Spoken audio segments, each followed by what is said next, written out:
Bayangin, ikan yang sudah mati berhari-hari, tiba-tiba hidup lagi, melompat keluar dari wadah batu, lalu masuk ke laut sambil membelah air seperti cahaya yang menari.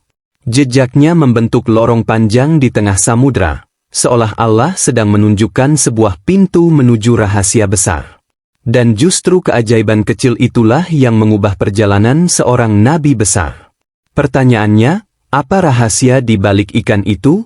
Sebelum kita buka tabir kisah ini, jangan lupa like, komen, share, dan subscribe channel Om Brimo si Pendongeng. Dukung terus agar cerita penuh hikmah seperti ini bisa hadir setiap hari untuk sahabat Porem Street di seluruh penjuru negeri.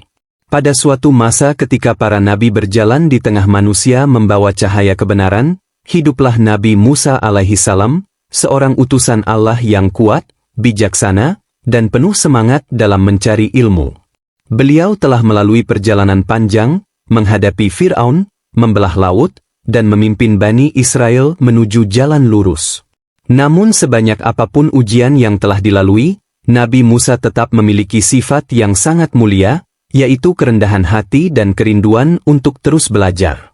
Suatu hari, kaumnya bertanya kepada beliau tentang siapa manusia yang paling berilmu. Nabi Musa menjawab sesuai pengetahuan yang beliau miliki. Namun Allah menegur beliau dengan penuh kasih, bukan untuk menyalahkan, tetapi untuk menunjukkan bahwa ilmu Allah terlalu luas untuk dijangkau manusia, bahkan oleh seorang nabi sekalipun. Allah menghendaki Nabi Musa menemui seorang hamba saleh bernama Hidrir, seorang hamba yang diberi ilmu khusus yang tidak diberikan kepada kebanyakan manusia. Allah berfirman agar Nabi Musa melakukan perjalanan menuju Majma'ul Bahrain, tempat bertemunya dua lautan. Tanda tempat itu adalah sebuah keajaiban. Nabi Musa harus membawa seekor ikan, dan di mana ikan itu hilang, disitulah beliau akan bertemu dengan Hidrir. Dengan penuh ketundukan, Nabi Musa mempersiapkan perjalanan bersama murid setianya, Yusha bin Nun. Mereka membawa bekal secukupnya, termasuk seekor ikan mati yang disimpan dalam wadah batu sederhana. Tidak tampak istimewa, tetapi Allah telah menetapkan takdir besar melalui ikan kecil tersebut. Perjalanan panjang dimulai. Mereka melewati tanah berbatu, lembah sunyi, dan tepian laut yang luas. Hari berganti hari, tubuh terasa letih, namun semangat Nabi Musa tidak pernah padam. Yusha mengikuti dari belakang sambil membawa wadah ikan, sesekali memandang gurunya dengan penuh hormat. Hingga pada satu titik, mereka berhenti di sebuah batu besar di pinggir laut. Matahari siang begitu terik. Nabi Musa berkata, "Kita beristirahat di sini." Angin laut berhembus pelan membawa aroma asin. Ombak memecah karang dengan suara lembut seakan menyambut dua manusia pilihan Allah ini. Nabi Musa bersandar pada batu dan tertidur. Yusha duduk tidak jauh dari beliau. Saat itulah keajaiban terjadi. Wadah batu yang berisi ikan tiba-tiba bergetar. Ikan yang telah mati itu hidup kembali. Tubuhnya dipenuhi cahaya lembut. Siripnya bergerak, lalu semakin cepat, seolah bangkit dari kematian dengan kehidupan baru yang penuh hikmah. Mata Yusha membesar. Ia melihat ikan itu melompat keluar dari wadah, jatuh ke atas batu, lalu meloncat menuju tepi laut. Namun keajaiban sesungguhnya terjadi saat ikan itu menyentuh air. Laut terbelah. Air memisah membentuk terowongan jernih. Jalur panjang seperti goresan cahaya di tengah samudra. Ikan itu melaju, meninggalkan jejak yang mempesona. Ombak di kanan kiri berdiri tegak, seakan menunggu ikan itu lewat sebelum kembali menyatu. Yusha menyaksikan semuanya. Namun setelah itu rasa kantuk berat menyergapnya. Ketika Nabi Musa terbangun, mereka melanjutkan perjalanan, dan Yusha lupa.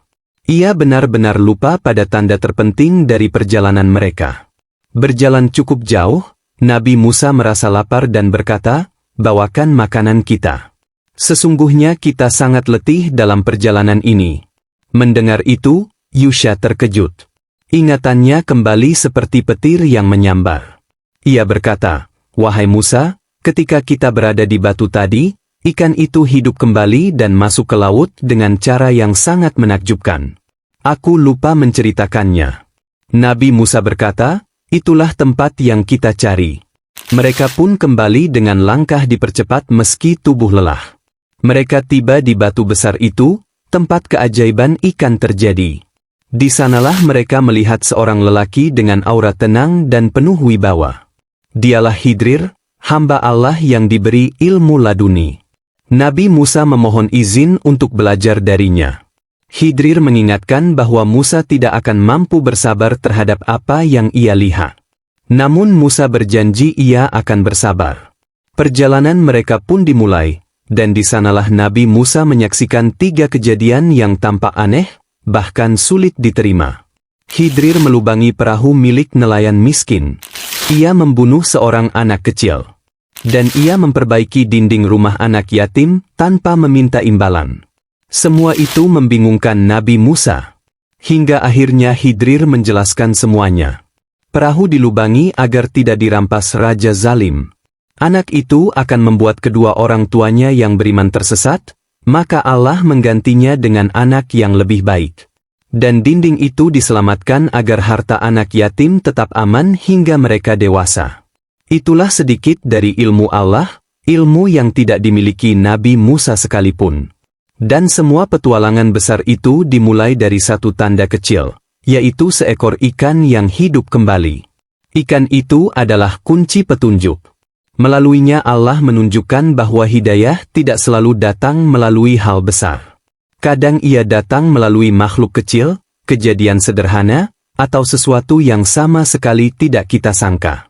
Semoga kisah ini membuat kita semakin rendah hati, rajin mencari ilmu, dan selalu mengingat bahwa ilmu Allah tidak ada batasnya.